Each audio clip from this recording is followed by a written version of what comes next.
Ons Jabeur styling and profiling, ladies and gentlemen. Now listen, Ons Jabeur, she's got good numerology tonight. I took her to win the first set outright on the money line. Keep the points. I'm not taking no +2 games at -160. I'm taking Ons on the money line, baby. +130 to win the first set outright. That's a lock. Now, Coco, on the other hand, listen, guys, she had good numbers now, and it looked like in the second set she was going to force a third set. She was up 5-3, but she lost her mental composure. And look, she's got a look. The a lot of the experts look. This is the second lowest line Coco had against Iga. A lot of the experts thought Coco would do well in that match. First set, just forget about it, a bagel, right? But the second set, Coco was in control, and then Iga went to the mind games. Now, a lot of people are talking about, Iga had to make adjustments because of the win. Like, cut it out, guys. You don't make an adjustment on a kick serve in a split second, half a second.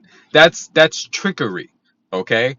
If it's windy when you're serving, you wait till the wind pass. You don't make a half second, split second, quarter millisecond of an adjustment. And like, come on, don't we're not gonna entertain foolishness.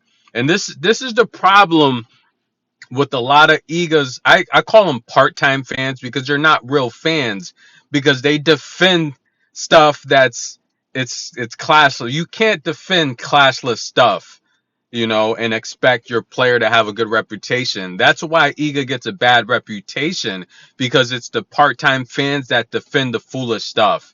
And that's when the general public gets wind of it, it upsets them even more. Now, I see the players up close and personal, and I can tell you off the court, they're great players, but on the court, you can't when people are doing certain things to win. I mean, that's different from how you want to be perceived off the court.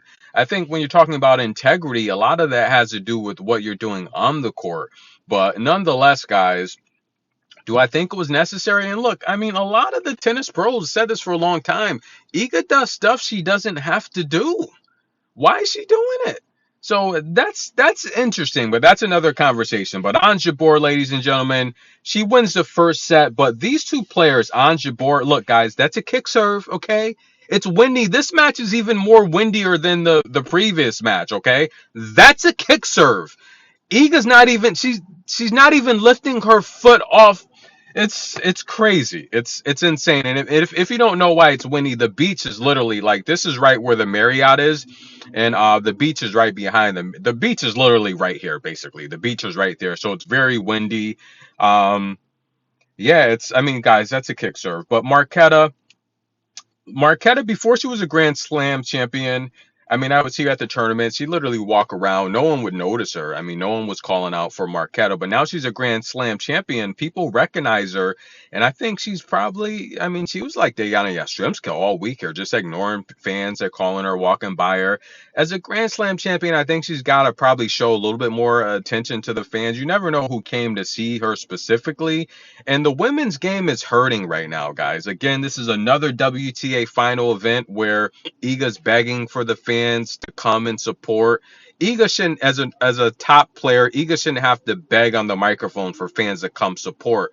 I mean, the tickets, they probably should lower the prices a bit, especially being in Mexico, where a lot of I mean, this is the rich part of Mexico, the resort, but a lot of the true fans probably can't afford these prices. I think they should lower the ticket prices. I mean, for crying out loud, if you want to pack the place, you have enough sponsors to make revenue. Why not offer very minimal price tickets? I mean, at least on the uppers and mids, those should be bare minimum. Charge what you want for the lower tickets, but the upper and mids, they should be dirt cheap. But I do think players like Marketa, this is why I like the Cocos, the Igas. When it's raining, they stay out and sign autographs. Sabalenka, she showed fans a little bit of attention, but she's a number one player. She's gotta literally show more attention to the fans. Rybakina, she showed fans attention. So I just think players, especially if you're a Grand Slam champion like Marketa, you have to show the fans attention. This sport, listen, I don't think the WTA is ever really gonna do well until you get a small tennis network like myself that starts to do well. right, on YouTube and stuff. Now we do good. We do good numbers. We do decent, but I do a lot of videos. But you gotta understand, the people that come to my channel are the true tennis fans, because I'm not putting out 4K videos and all this high technology type of video. The people that come to my channel are true tennis fans. These are the true fans, and I thank you guys, and I know you're the true fans because I don't put out this high quality content.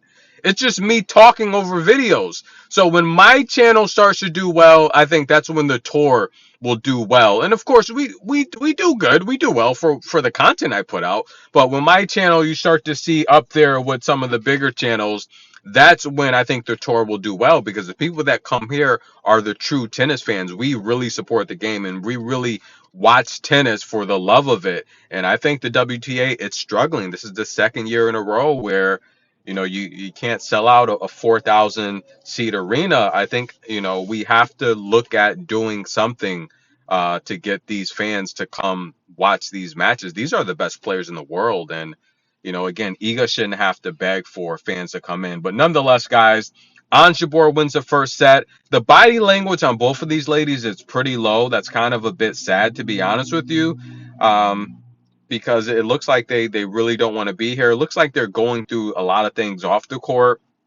Ons, even though she won the first set, she had a chance. She had 3 set points, and her body language is bad. Marketa, her body language is bad. So tennis is a tough sport. So as much as I can, look, I report the truth and I speak the truth, but as much as I can, we don't want to bash the players. It's hard enough on them. So where we can, we'll be respectful and courteous to the players. But if they're doing things that we consider, to be classless, look, let's talk about it. Let's have a conversation. But these are all professionals. We all respect them. We all love them. And look, they put on a show for us, true tennis fans. We love it. It's entertaining. But one of these ladies are going to have to leave Cancun after this match. Will it be Ons? She's up a set, or will it be Marketa? Can Marketa come back as a 2-1 favorite and win this match? But Ons is styling and profiling. She's playing with swag. And the reality here is it's glad to see her finally win a set, because last time out against Coco, she did not look good. Ons Jabeur up a set. Tennis in a minute. Get your popcorn, folks. We're going to be talking tennis all night. We'll be right back.